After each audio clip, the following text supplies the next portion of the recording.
Buenas noches. Estaba teniendo un par de dificultades. Sigo renombrada como... Hola, profe. ¿Cómo andan? Sí, yo miré el nombre y digo, ¿quién es? Ya vieron, yo entrego todo dominio acá en mi casa. ¿Cómo están?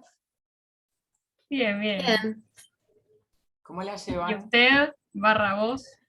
Por favor, el vos me gusta más. Bueno. ¿Y vos? Yo acá, en este momento, un momento de paz porque mis hijos no están, entonces espero que hasta dentro de un rato no aparezcan. Qué Si no cruel. vienen- Qué cruel.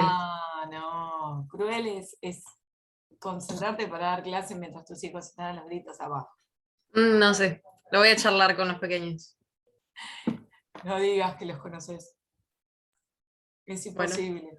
Bueno, ¿cómo vienen con la materia? ¿Vienen bastante al día o no? Sí, por suerte. Bueno, Sí, nos ahí dieron un andamos. desafío Aparte nuevo sí. a Bernardo y a mí, que es empezar a darles un poco de contratos bancarios. Sabemos por Rodrigo, que Rodrigo les está dando... Cuenta corriente nos dio él. ¿En serio? ¿Sí? ¿Vas a dar cuenta corriente? Bueno. Obvio. Si dijo así es porque obvio que era su tema. Lo usamos como repaso. Un repaso, claro. Ya fue. No llegamos a verlo completo igual, ¿eh? O sea, Bueno, no importa. vimos una parte, pero bueno. Les pido disculpas. La Sirve para realidad repasar. la realidad es que no, me dijeron, prepárate cuenta corriente, y yo dije, bueno, preparo cuenta corriente y caja de seguridad, que Rodrigo va a empezar por... Esa también la Banco vimos. Central. ¿También lo vieron? No. Banco Central lo vimos con Sandra. O sea, pero vimos caja de todo lo- seguridad. Pero caja de seguridad no la vimos. No la vimos. No, es un...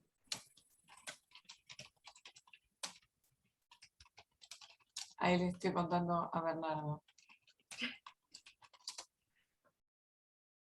Tarjeta de crédito no lo vieron, ¿no? Porque la idea de Bernardo era el miércoles que viene No, Sí. ese no lo vimos. hablar No, de ese no lo contrato de vimos. tarjeta de crédito. Ya me atajo. O sea, nosotros que somos un tanto organizados, pero bueno, es la primera vez que nos pasan también la bolilla 6 como para dar, pero bueno, no importa. Tómenselo como dijo Sofi, como modo de repaso. Y de última tendrán una clase un poco más cortita, porque no va a ser tan complejo para ustedes tener que hablar de contrato de cuenta corriente, ¿no?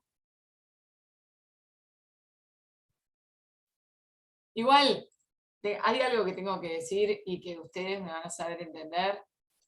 Tienen muy fácil comercial con la sanción del Código Civil y Comercial. Muy fácil. Porque ahora está todo regulado en el Código Civil y Comercial. No se pueden quejar. La verdad es que no se pueden quejar. Me lo han dicho eso, a mí también. Mi papá siempre me dice, vos te quejás de lleno, pero bueno. Era Pero es lo mucho que más tenemos. complicado con el Código Civil. claro. Con el Código Tenemos Penal. todo el derecho a quejarnos. Es lo que tenemos ahora. Ya está. ¿Por qué? Si quejarse es gratis. No, pero es muy fácil, es muy pedagógico el código. Y la verdad es que la materia, o sea, en lo que hace a la bolilla 6, a lo que es contratos bancarios, es bastante sencilla de poder estudiarla. La verdad es que aprovechen esta autopista que les preparó el Código Civil y Comercial, porque nosotros íbamos por el camino, yo iba por la ruta y mi hermano y mi papá fueron por camino de tierra, les debo decir. A ustedes van por autovía. Así Y que peaje. los quiero así, afinaditos. Bueno, Claro, che, todo algo esto es tienen que para pagar. decirnos que estudiamos un montón. No. Venía por algún lado. No, todo esto para decirles que con el código, o sea, no, esto no quiero que sea malinterpretado. Tienen que estudiar porque es una materia troncal y porque es importante que la tengan. Pero el código civil y comercial ya de por sí les da una muy buena base. Así que en la medida que tengan la base bien concreta del código, van a poder saber distinguir cada contrato, ya sean los de la bolilla 5, que son muchos, como los de la bolilla 6, que son más específicos, pues son contratos bancarios.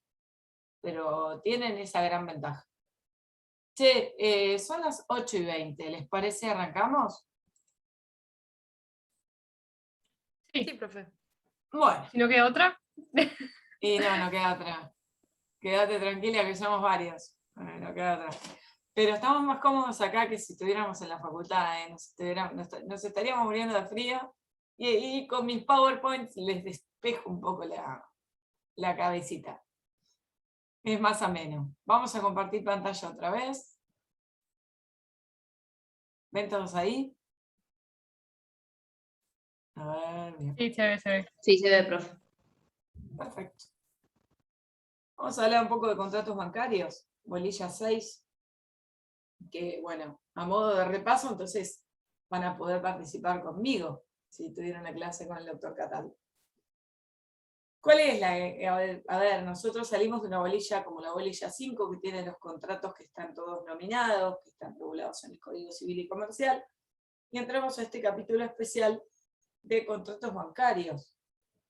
¿Por qué se los distingue del resto? Por un elemento fundamental, como se los puse ahí, el elemento subjetivo, que es la presencia de una entidad sujeta a la ley de entidades financieras. ¿Por qué lo puse tan genérico? Porque no precisamente es un banco, sino que también el Banco Central está facultado para incluir entidades que puedan llegar a estar dentro de estos contratos bancarios, que no precisamente sean entidades financieras. ¿Sí? ¿Cómo serían las famosas, bueno, la tarjeta Visa? O sea, no son los bancos, sino que uno puede contratar Visa de manera independiente. Esas entidades también están sometidas dentro, los contratos que suscriben son contratos bancarios, no precisamente son bancos. Este capítulo de contratos bancarios, en el código lo tienen muy clarito, y sobre todo lo que tienen al comienzo es un poco el lineamiento de lo que van a ver en la bolilla. Porque tienen desde el artículo 1378 al 1383 lo que se podría denominar, o se denomina en el código, las reglas de transparencia, que básicamente son necesarias frente a estos contratos. ¿Por qué? Porque estos contratos involucran una negociación masificada, o sea, la emisión y la suscripción de estos contratos es bastante fluida y en cantidad, tienen contenidos predispuestos, pueden llegar a ser llamados también contratos de consumo. ¿Y por qué? Porque como todo contrato de consumo, lo que hay entre las partes, en este caso si una es una entidad sujeta a la ley de entidades financieras, siempre va a haber una cierta desigualdad, ¿sí? Entonces, frente a eso se necesita de ciertas reglas específicas. Por ejemplo, de la obligación de información, que está regulada en el artículo 1379, de la obligación de que el contrato sea por escrito y que el cliente tenga una copia, que está regulado en 1380, de la obligación de información periódica, más la aceptación tácita del cliente 60 días luego de la comunicación, que es en 1382, que por lo general se refiere al resumen de cuenta, o del derecho del cliente de la rescisión del contrato por tiempo indeterminado sin penalidad ni gastos, como ser el que está regulado en el artículo 1383 del Código. Ahora bien, dentro de esta bolilla ustedes se van a encontrar con diferentes contratos. Acá me escribe. Les manda un saludo, Bernardo. Y dice que aprovechen para repasar contratos bancarios, cuenta corriente bancaria. Como decíamos, dentro de esta bolilla se van a encontrar diversos tipos de contratos. El contrato de cuenta corriente bancaria, contrato por el cual el banco se compromete a inscribir diariamente por su orden créditos y débitos, de modo de mantener un saldo actualizado y en disponibilidad del cuenta correntista, y en su caso a prestar un servicio de caja. Ahí frené porque van a ver la particularidad de que no deja de ser un contrato de cuenta corriente bancaria si no presta un servicio de caja. Otro contrato que van a tener es el de préstamo bancario, contrato por el cual el banco se compromete a entregar una suma de dinero, obligándose al prestatario a su devolución y pago de intereses convenidos. El contrato de descuento bancario, que obliga al titular del crédito contra terceros a cederlo a un banco, y a este anticiparle el importe del crédito con deducción de intereses. Un contrato de apertura de crédito, donde el banco se obliga a cambio de una remuneración a mantener a disposición de otra persona un crédito de dinero dentro del límite acordado y por un tiempo fijo, o indeterminado, y si no se expresa la duración se entiende que es indeterminado. Y contrato de caja de seguridad. Avísenme si voy muy rápido, pues les veo carita como... El contrato de caja de seguridad es el contrato por el cual el banco cede a un cliente por un plazo determinado el uso de un cofre o caja de seguridad instalada en el edificio, donde el banco desarrolla sus actividades en un lugar especialmente construido y vigilado, mediante el pago de un precio con la finalidad que el cliente guarde ahí determinados bienes. Finalmente, custodia de títulos, donde el banco que asume a cambio de una remuneración la custodia de títulos en administración, tiene que proceder a la guarda, gestionar el cobro de intereses o dividendos y reembolsos de capital por cuenta del depositante, y en general proveer a la tutela de los derechos inherentes a los títulos. Ahora bien, vamos al contrato de cuenta corriente bancaria, como les gusta a ustedes. Me pincharon el globo, ¿eh? Pero no importa, vamos a reemplazar. Antes de empezar con el tema de cuenta corriente bancaria, porque yo les dije que tienen la autovía bien asfaltada. Porque cuando yo tuve la oportunidad, o sea, antes de la sanción del Código Civil y Comercial, en el Código de Comercio, si bien estaban regulados los contratos de comercio, dentro de los contratos de comercio, en los artículos 771 y 797, estaba el contrato de cuenta corriente bancaria. Ese se complementaba esa normativa con la normativa específica del Banco Central. Ahora bien, con la sanción del Código Civil y Comercial, van a encontrarse con el contrato de cuenta corriente bancaria, como contrato bancario por excelencia, en la regulación de los artículos 1393 a 1407. Vamos a ir viendo de a uno, porque cada uno es bastante claro y explicativo. En 1393 nos da una definición, un concepto, que algunos doctrinarios dicen que no refiere, o sea, lo critican en cierto modo porque dicen no refieren al contrato en sí, sino a la operatoria fruto de este contrato. ¿Sí? Otros dicen que es un concepto bastante completo. Dice así: la cuenta corriente bancaria es el contrato por el cual el banco se compromete a inscribir diariamente y por su orden los créditos y débitos de modo de mantener un saldo actualizado y en disponibilidad del cuenta correntista, y en su caso prestar un servicio de caja. Yo les puse otra definición que dice contrato representativo de un acuerdo de voluntades entre el banco y el cliente destinado a regular y disciplinar sus derechos y obligaciones.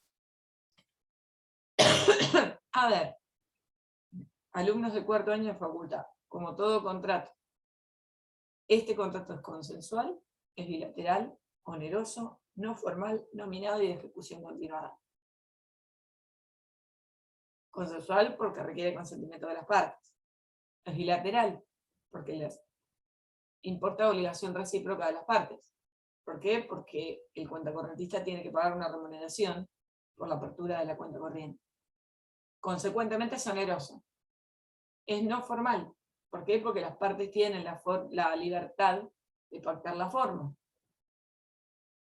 Es nominado, porque está expresamente regulado en el código. Es de ejecución continuada, porque se entiende que está continuado en el tiempo. Luciana, perdón, antes de que sigas, ¿qué es Sí, servicio de caja? ¿Qué se entiende por servicio de caja? ahí vamos. Para que me voy por acá. El servicio de caja sería el acceso a retirar el dinero o a depositar.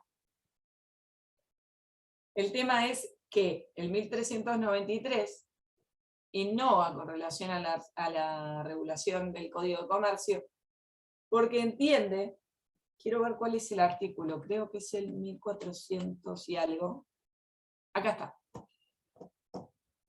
No, servicio, caja de seguridad, cierre de cuentas, concesión de saldo, ejecución de saldo. Acá la operatividad. Servicio de cheques. En 1397 dice que si el contrato incluye el servicio de cheques, el banco debe entregar al cuenta correntista a su solicitud los formularios correspondientes. Ese servicio de caja es asimilable a este servicio de cheques. Y lo que permite el código es que precisamente el contrato de cuenta corriente sea válido, tenga o no la posibilidad de emitir cheques, de tener como servicio el servicio de cheques, que el cuentacorrentista pueda contar con cheques para emitirlos. ¿Sí? A ese servicio de caja se refería. Ok. Fíjense que en 1394 les habla de los servicios que serían complementarios a este contrato de cuenta corriente, porque dice que el banco debe prestar los demás servicios relacionados con la cuenta que resulten de la convención, de las reglamentaciones y los usos y prácticas. Con lo cual, le da un criterio amplio en los servicios que puede brindar. No nos olvidemos que estamos frente a un contrato de consumo, ¿no? En cuanto al contenido de esta cuenta corriente, en 1395 nos dice claramente que se acreditan depósitos y remesas de dinero, el producto de la cobranza de títulos, valores y los créditos otorgados por el banco para que el cuenta correntista disponga de ellos. Y se debitan de la cuenta los retiros que haga el cuenta correntista, pagos o remesas que haga el banco por instrucciones de aquel, las comisiones, gastos e impuestos relativos a la cuenta, y los cargos contra el cuenta correntista que resulten de otros negocios que pueda tener con el banco. Los débitos pueden realizarse en descubierto. De este artículo se desprenden varias cosas. En primer lugar, determina qué va a incluir la cuenta corriente, qué se va a acreditar y qué se va a debitar. En segundo lugar, por el inciso B, fíjense que en un momento dice los pagos o remesas que haga el banco por instrucciones de aquel. Ese inciso B se vincula con el 1401. El artículo 1401 dice que supletoriamente se le van a aplicar las reglas del mandato al contrato de cuenta corriente. ¿Por qué? Porque se entiende que el cuentacorrentista le da un mandato al banco para que el banco ejerza determinada función. Sigo. La operatividad de la cuenta tiene efectos múltiples. Por eso se dice que es el contrato bancario por excelencia, porque de él se derivan una multiplicidad de operaciones. Para eso tienen que tener en cuenta no solo el 1393, que hablaba del concepto, el 1395, de qué incluye, fíjense que habla de depósitos, remesas, producto, cobranza, títulos, valores, los gastos, comisiones, impuestos, ¿sí? Y el 1396. El 1396 nos dice que los créditos y débitos pueden efectuarse y las cuentas pueden ser llevadas por medios mecánicos, electrónicos de computación u otros en las condiciones que establezca la reglamentación, la que debe determinar también la posibilidad de conexiones de redes en tiempo real y otras que sean pertinentes de acuerdo con los medios técnicos disponibles en orden de la celeridad y seguridad de las transacciones. Perdón, yo sigo con esta tos. ¿Qué nos dice esto? Básicamente, el 1396 nos da un criterio amplio a los fines de la modalidad de la registración en la cuenta corriente. ¿Bien? ¿Cuál es la regla en la operatividad de la cuenta? ¿Se acreditan valores contra terceros? ¿Vieron que dice? Hay pueblo por acá.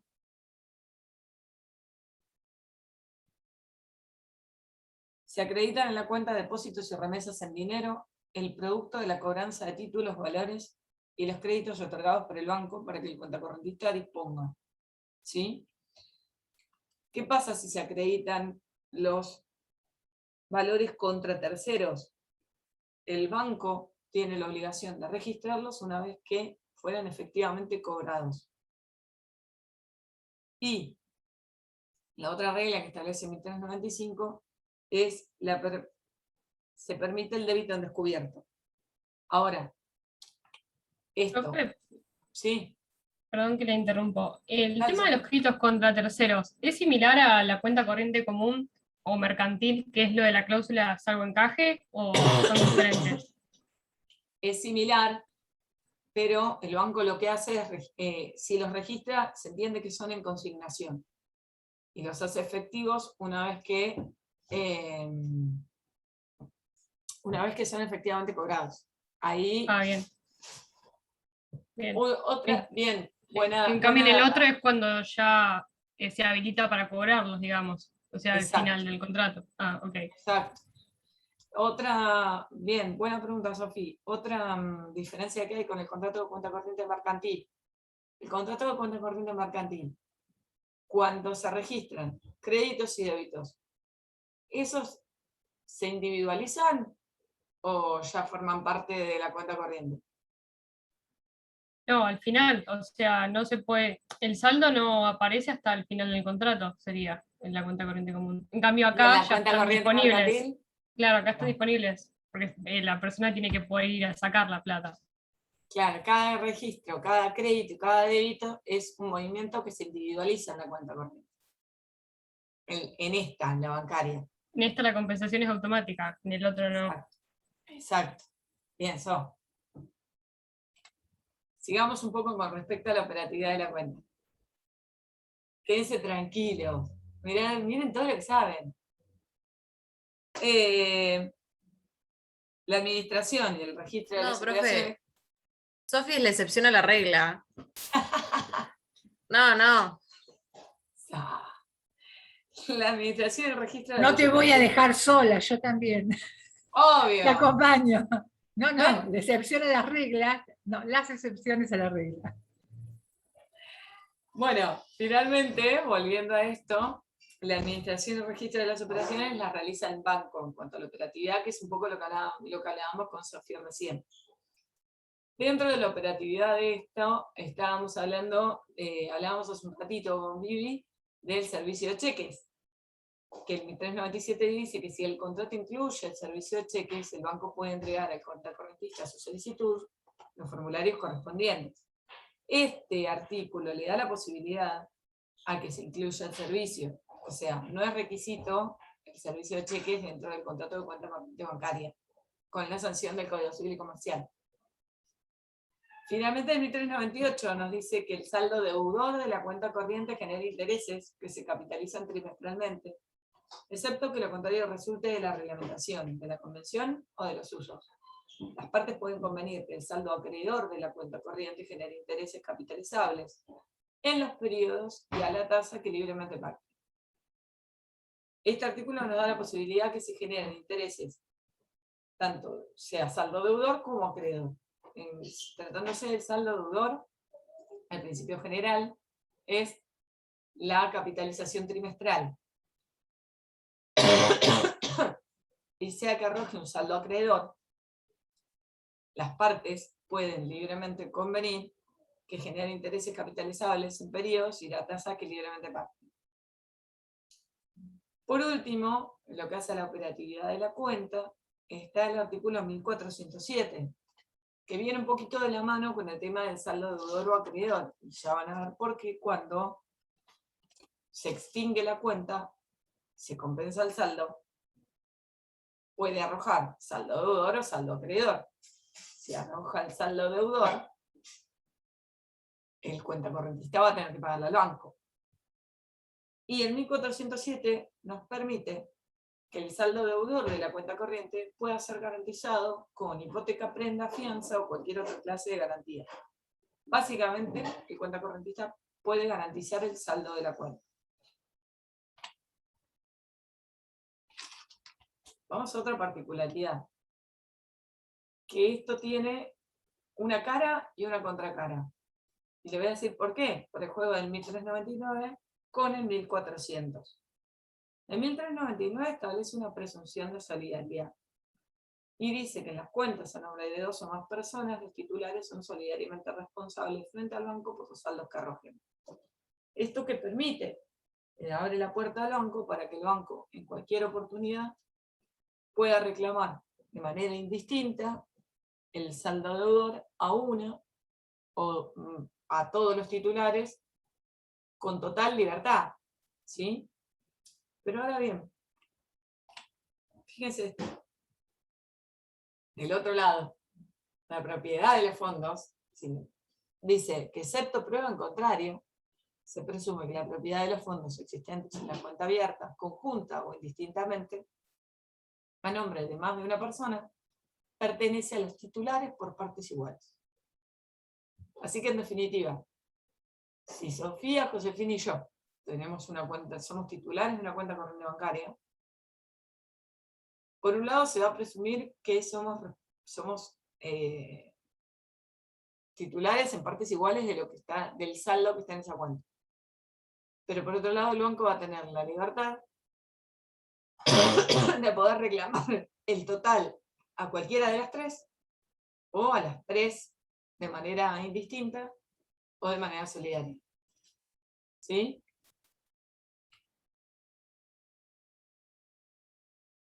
Otra particularidad que tiene este contrato está regulado en 1403, que se trata de los resúmenes. Lo que me gustó cuando me pasaron cuando me tiraron la posta de hablar con ustedes hoy de este tipo de contratos, fue que claramente todos los que estamos en esta charla, seguramente en algún momento tuvimos alguna cuenta corriente, o nuestros familiares la tuvieron. Entonces no es algo que sea distinto, raro, de la diaria. Entonces es mucho más fácil de asimilar. Y en este caso, los resúmenes, ¿qué nos dice 1403? Dice, cierto que resulten plazos distintos de las reglamentaciones, de la convención o de los usos, el banco tiene que remitir al cuentacorrentista dentro de los 8 días de finalizado cada mes un extracto de los movimientos de cuenta y los saldos que resultan de cada crédito y débito. El resumen se presume aceptado si el cuentacorrentista no lo observa dentro de los 10 días de su recepción o alega no haberlo recibido, pero deja transcurrir 30 días desde el vencimiento del plazo en que el banco debe enviarlo sin reclamar. Las comunicaciones previstas en este artículo deben efectuarse en la forma que disponga la reglamentación, que puede considerar la utilización de medios mecánicos, electrónicos de computación u otros. En este caso, en primer lugar, este artículo determina que la comunicación entre el banco y cuenta correntista tiene una modalidad amplia. El banco se puede comunicar de una manera amplia. Medio mecánico, medio electrónico, de computación u otro. Hoy por hoy, a mí particularmente, me llega un mail con el extracto. Todos los meses. Pero ¿qué pasa? Este artículo también da pautas, da parámetros. Los bancos están obligados a, dentro de los 8 días de finalizado cada mes, emitir el resumen, el extracto bancario. Pasados el día 9, se van a empezar a contar los 30 días que va a tener el cuenta correntista para reclamar u observarlo. Fíjense que dice que el resumen se presume aceptado si el cuentacorrentista, en primer lugar, lo recibe, pero en 10 días no lo observa. O, si no lo reclama, habiendo pasado 30 días desde el día 8. ¿Sí?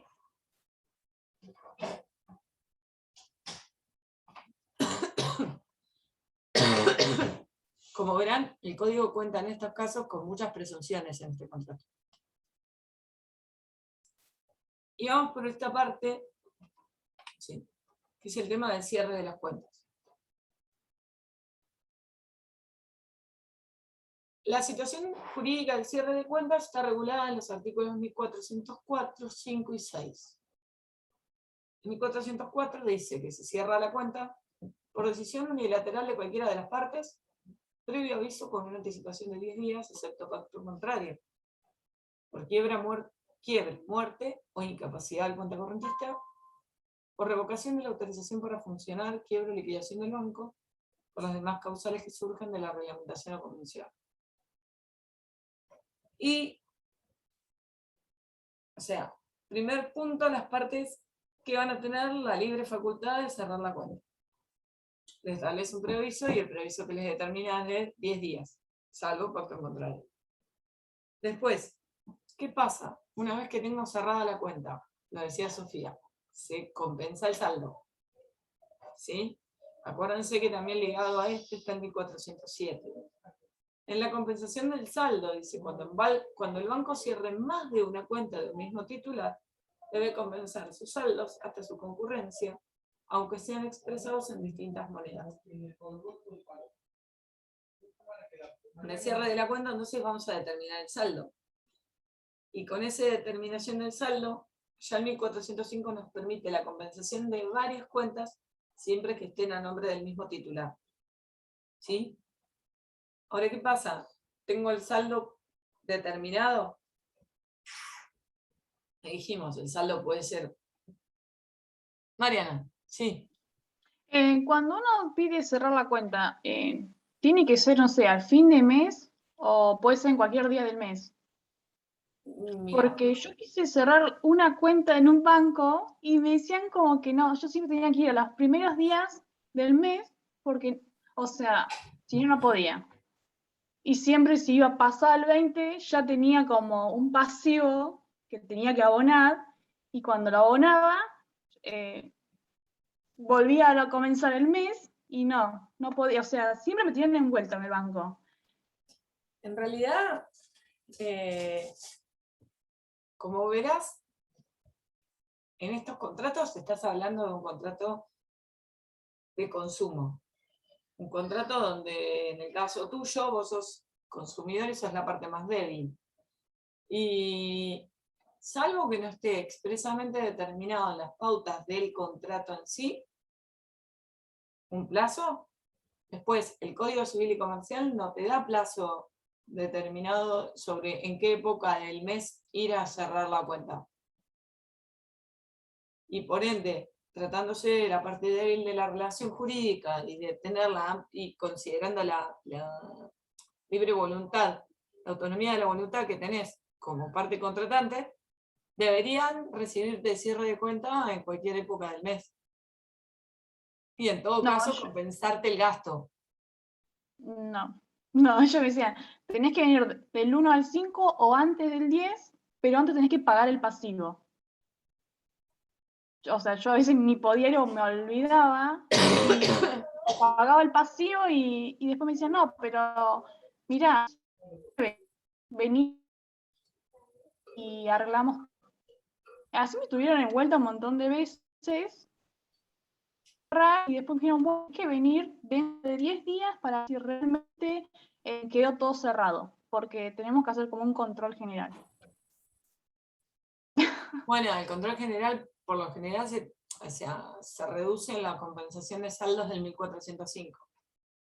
Que cuando un cliente va al banco y tiene una cuenta y la quiere cerrar, el banco está facultado para ver si vos tenías otros productos y poder compensar los saldos. El tema es que todo eso que te lo dicen, salvo que esté expresamente pactado en el contrato, no tiene sustento legal. No,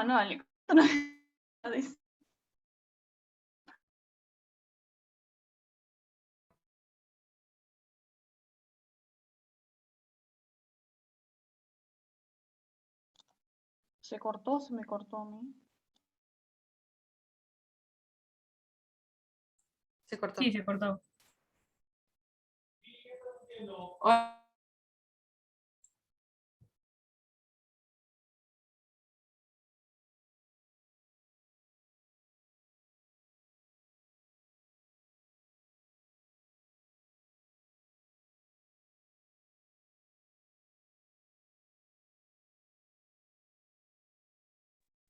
¿Volvimos? ¿Volvimos todos? Bueno, bien.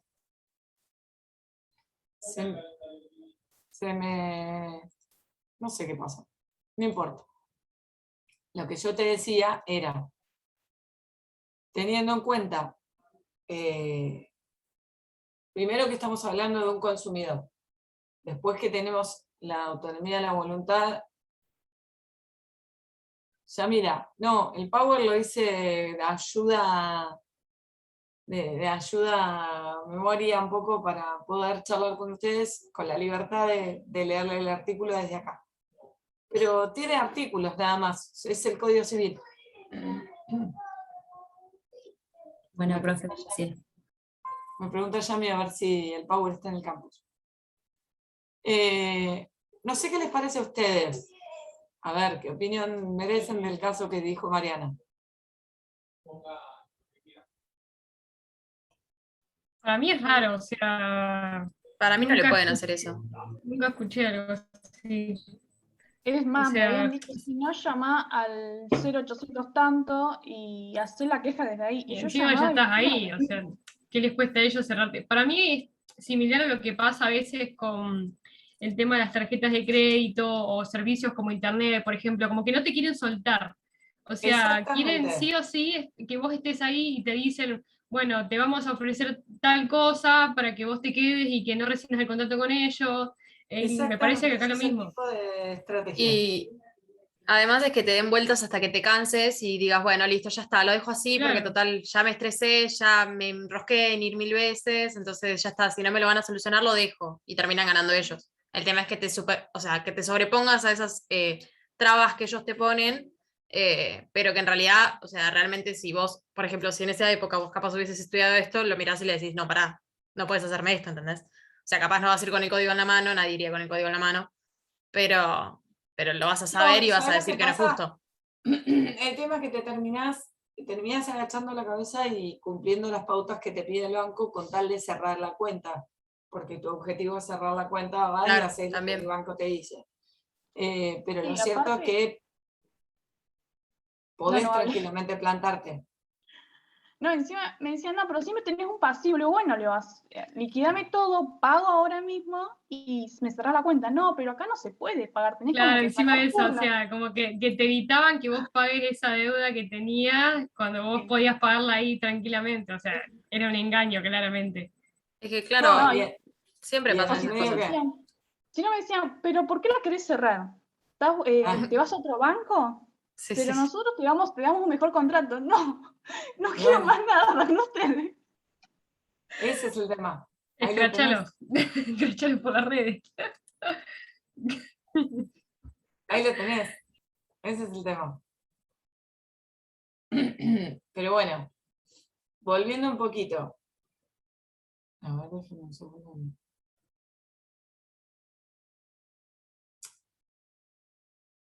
Dijimos, el 1404 nos dice cuáles son las causales del cierre de la cuenta. Una vez cerrada la cuenta, el 1405 le permite al banco que determinada el cierre de una cuenta de una persona titular, el banco puede compensar, si esa persona tiene más de un producto con ese banco, los saldos con todas las cuentas. Y producido el cierre de la cuenta, ese 1406, e informado el cuenta correntista, si el banco está autorizado a operar en la República Argentina, puede emitir un título con eficacia ejecutiva. ¿A qué se refiere esto? Determinado cierre de la cuenta nos puede dar saldo acreedor o saldo deudor. Llegado el caso de que sea saldo acreedor, el banco le debe al cuenta correntista ese saldo y se lo va a tener que pagar. Y si se acuerdan que hablábamos de los intereses en la operatividad en 1398, da la libertad a que las partes puedan pactar los intereses que puedan generar el saldo acreedor de la cuenta corriente. ¿Bien? Ahora, si nos da saldo deudor, el banco puede generar lo que se llama un certificado. Y ese certificado, el 1406, le da la fuerza de título ejecutivo, eficacia ejecutiva. Y dice que el documento debe ser firmado por dos personas apoderadas del banco mediante escritura pública, donde se indique el día del cierre de la cuenta, el saldo de dicha fecha, el medio por el que ambas circunstancias fueron comunicadas al contracorrentista, y siendo el banco responsable por el perjuicio causado por la emisión o utilización indebida de dicho título. No requiere mayor explicación. Claramente el banco necesita un título ejecutivo para ejecutar ese saldo, si es un saldo deudor, y en una ejecución, ustedes que vienen de haber tenido obligaciones, saben que lo primero que hay que hacer es interponer en mora al deudor. ¿Sí? Entonces, la obligación que le da el 1406 al banco es notificar al cuenta correntista. Este contrato de cuenta corriente no tiene mucho más vuelta. No sé si vieron algo más con Rodrigo, que quieran sacarse dudas o algo. Si no, vamos a caja de seguridad. No, está bien. En realidad con Rodrigo vimos cuenta corriente mercantil y con Sandra vimos cuenta corriente bancaria. Bueno, ahora lo tienen Pero más que vimos claro. esto. Sí, vimos esto. Bueno, Así que, vieron que fue código. Así que, siendo el código, ténganlo claro al código y el resto lo complementan. Nos vamos al servicio de caja de seguridad. En el servicio de caja de seguridad tiene poquitos artículos que lo regulan. Lo van a encontrar en 1413 a 1417. Estos artículos de entrada, ya les digo, no les da un concepto de contrato de caja de seguridad. Pero, ¿recuerdan que yo al principio les di un concepto? Acá les sumé dos más. Por uno, se trata de un contrato de consumo y adhesión, por el cual una entidad financiera se obliga a poner a disposición del cliente a cambio de una contraprestación un espacio físico con extremas medidas de seguridad, a fin de que el cliente pueda guardar en él las cosas que él desee. Y otros doctrinarios dicen que es un servicio prestado a las personas que desean poner a buen recaudo o conservar con toda seguridad títulos, documentos u objetos de valor. ¿Qué se desprende? Como todo contrato bancario, la existencia de dos partes, y una de ellas es una entidad que se encuentra regulada por la 21.526, por la Ley de Entidades Financieras. Otras características que surgen del propio concepto. El banco lo que tiene que dar, la prestación que da el banco es un lugar adecuado, vigilado, debidamente construido, con medidas de seguridad, y el prestatario, la persona, el co-contratante, lo que hace es pagar un precio mensual por ese servicio. Y tiene asimismo la libertad de guardar dentro de esa caja o de ese cofre las cosas que él desee. Ahora, ¿cuál es la diferencia del depósito? Podrán decirme. Y la diferencia que tiene este servicio de caja de seguridad con el contrato de depósito es que en realidad ahí no está nada depositado, sino hay una guarda, hay un servicio, hay un deber de vigilancia. La esencia del contrato de caja de seguridad es el deber de vigilancia, el deber de guarda que tiene el banco con las cosas que el cocontratante pueda depositar adentro de esa caja. Y que en cualquier momento, con la libertad amplia que le da el contrato, puede ir, modificar, tomar vista, retirar, o sea, tiene libre disponibilidad sobre eso guardado. ¿Sí? En el depósito no hay ese deber de vigilancia, no existe ese deber de guarda, ese deber de seguridad sobre la cosa guardada por parte del banco. Y les dije, tenemos del 1413 al 1417. El 1413 va a referirse a las obligaciones a cargo de las partes. Desde ya me adelanto, esto es meramente enunciativo, porque a lo largo de todo el contrato de caja de seguridad, se van a poder encontrar con un montón de obligaciones a cargo de las partes que surgen no solamente de 1413.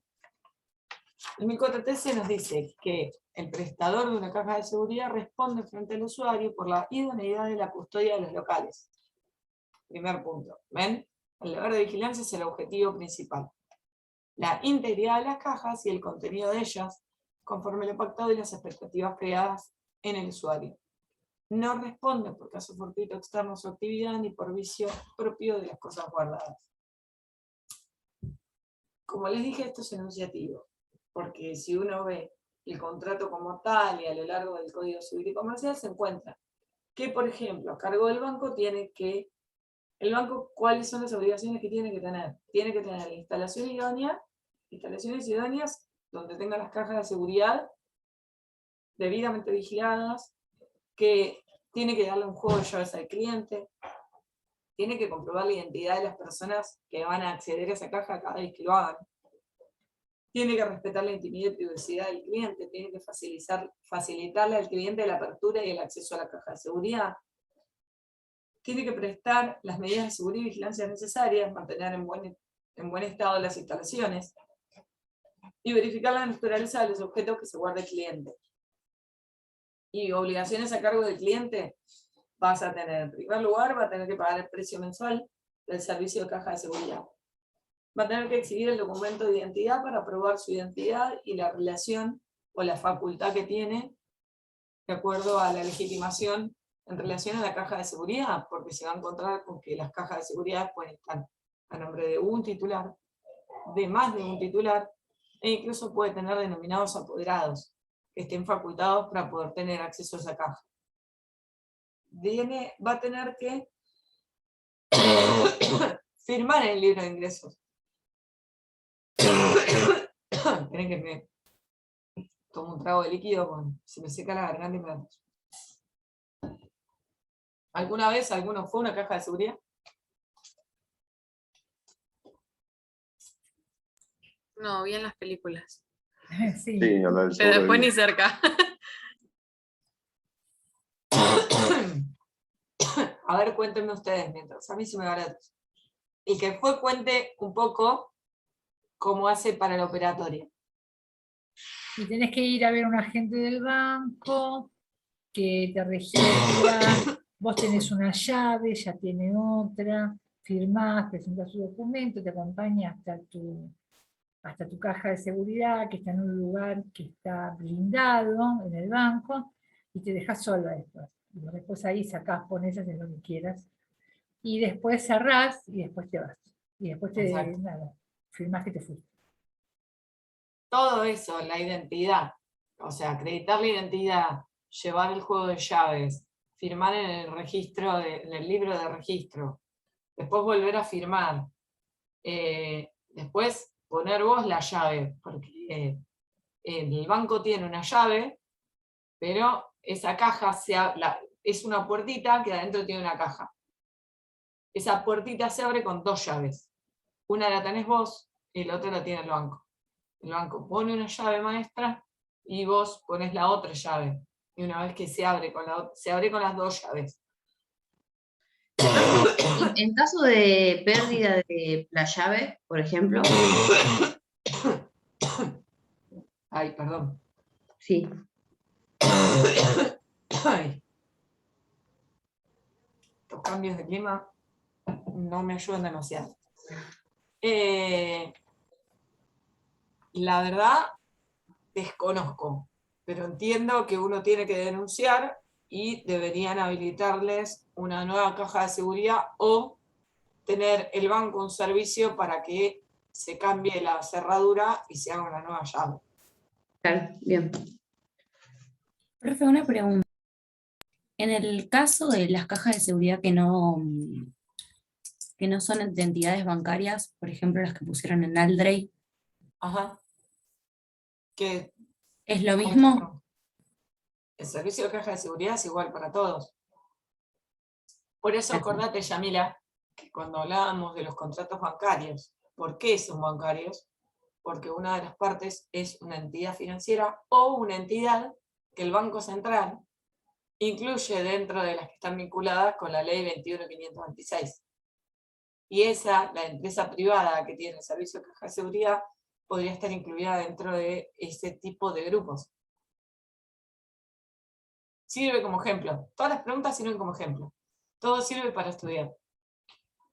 Bueno, chicos, seguimos con el tema de las características de este contrato.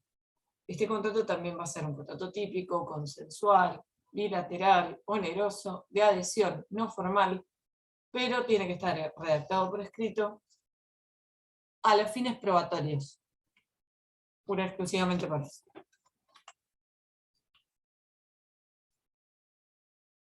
Límites, artículo 1414. Dice que la cláusula que exime la responsabilidad del prestador se tiene por no escrita. Y es válida la cláusula de limitación de responsabilidad del prestador hasta un monto máximo solo si el usuario es debidamente informado y el límite no importa una desnaturalización de las obligaciones del prestador. Vamos a la traducción. ¿Cuál es la principal obligación del banco o de la entidad que brinda el servicio de caja de seguridad para con la persona que contrata ese servicio? ¿Se puede decir custodia? ¿Está bien? Exacto. Exacto. La principal obligación es ser custodio de los bienes, custodio de esa caja. ¿Sí? Entonces, la responsabilidad por el incumplimiento de esa custodia llegaría a desnaturalizar, o sea, la cláusula que lo eximiera de responsabilidad llegaría a desnaturalizar la esencia misma del contrato de caja de seguridad. ¿Entienden? No puede ser eximido de responsabilidad el banco o la empresa que brinda ese servicio, porque la principal obligación y la esencia de ese contrato es la custodia, como bien dijo Ivo. ¿Sí? Ahora, el límite es válido y dice, solo si el usuario está debidamente informado y no se desnaturaliza la obligación del prestador. El límite no importa en la desnaturalización de la obligación del prestador. No se pierde la obligación principal, que es la obligación de custodia. ¿Bien?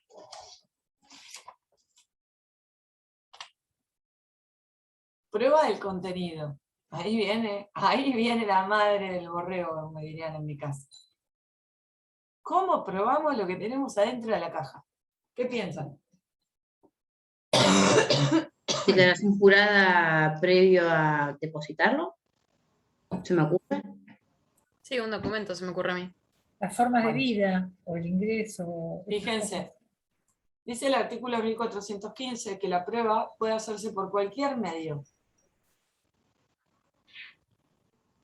Ya eso se le da una amplitud probatoria enorme.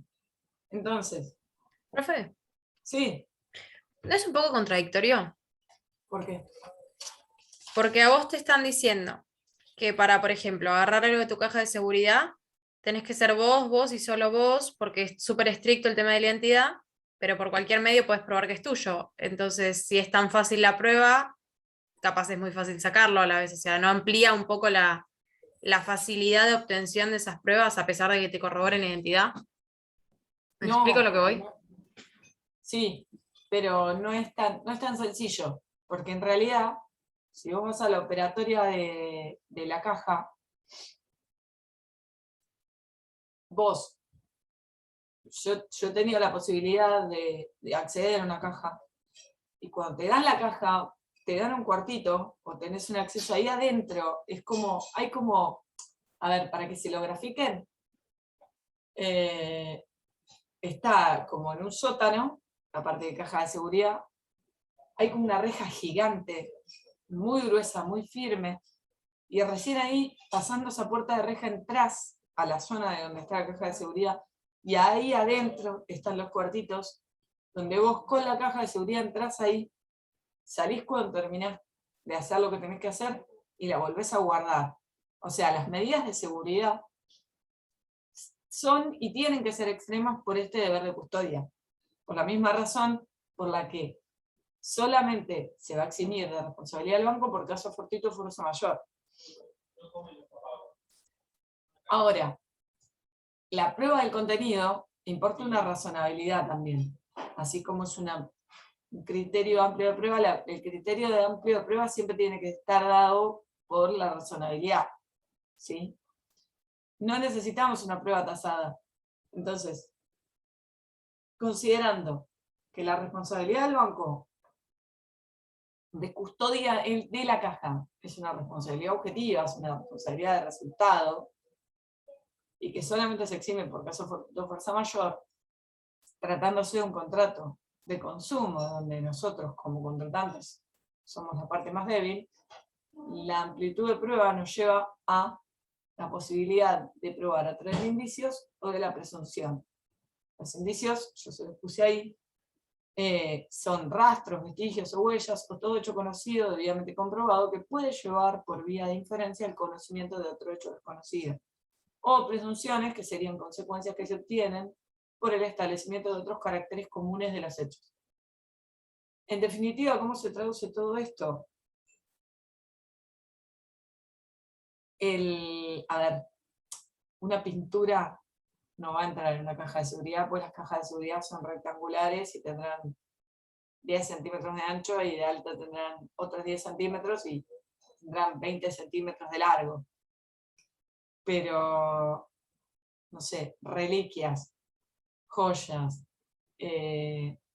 pueden pasar circunstancias, porque han pasado circunstancias donde han violado cajas de seguridad y, sin ir más lejos, el famoso robo del Banco Río, hace muchos años ahí en Capital. El tema es que uno tiene que probar la razonabilidad de lo que pide y lo que declara tener adentro. No necesita declarar un contenido en una declaración jurada ni tener ningún tipo de documentación. Pero una persona que, no sé, jubilado que cobra la mínima, no puede declarar que tiene $50.000 en una cuenta, en una caja de seguridad. Porque claramente no guarda lógica. Así, ¿sí? sino chochos. Totalmente. La presunción sirve para ver que una persona en determinadas circunstancias de vida pueda llegar a acceder a lo que declara o no tener como contenido en la caja. ¿Bien?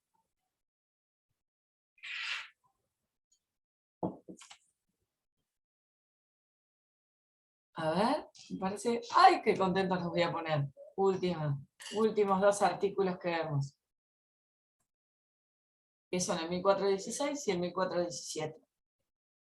El 1416, que un poquito se los contaba, es el tema de la pluralidad de usuarios. ¿Qué te permite el código?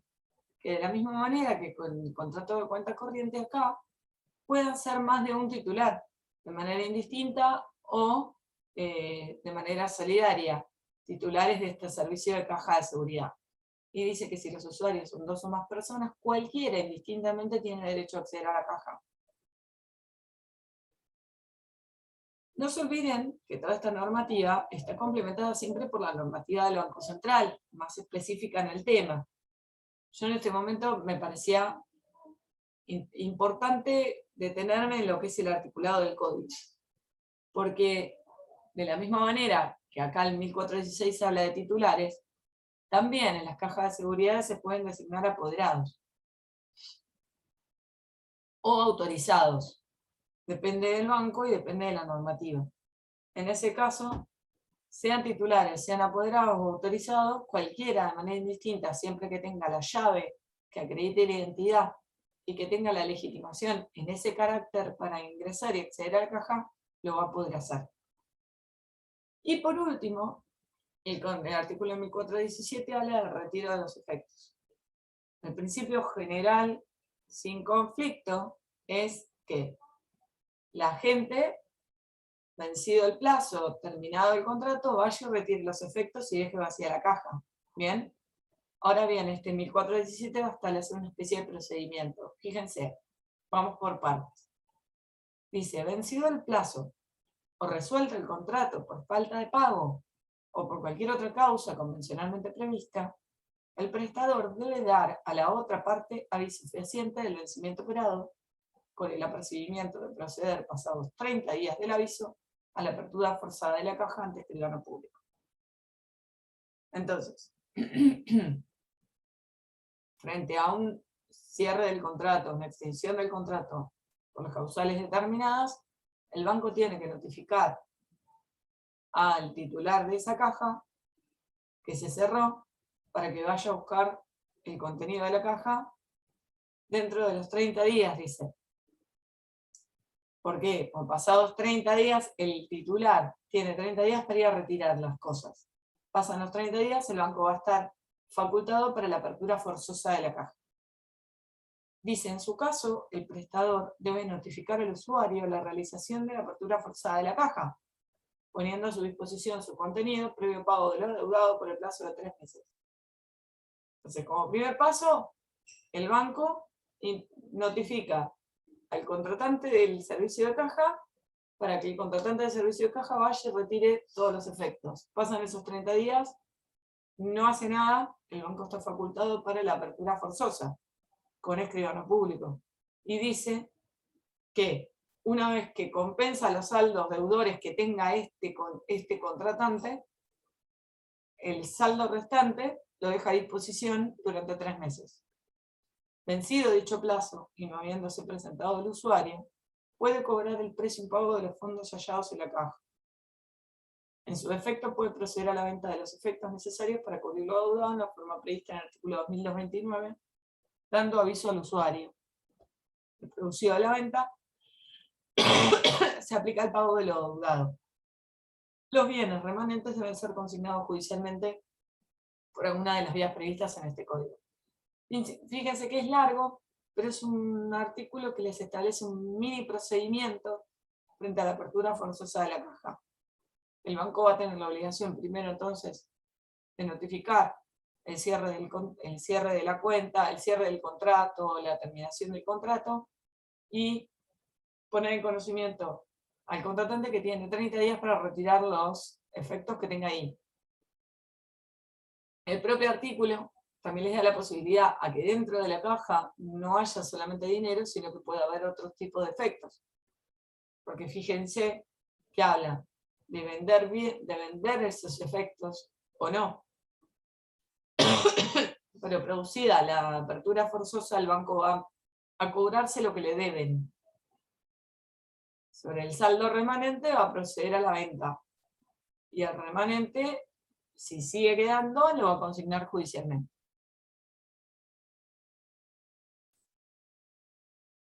Bueno, ahí les dejé de compartir.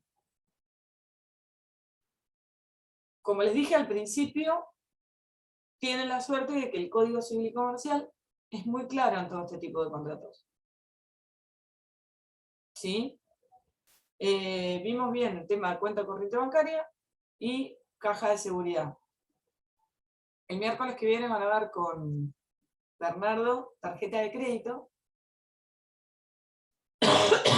y calculo que descuento bancario, pero vayan leyéndolo bien del contrato, perdón, del código, y nada, cualquier cosa estamos a su disposición. ¿Sí? Buenísimo, profe. Gracias. Cualquier cosa, saben que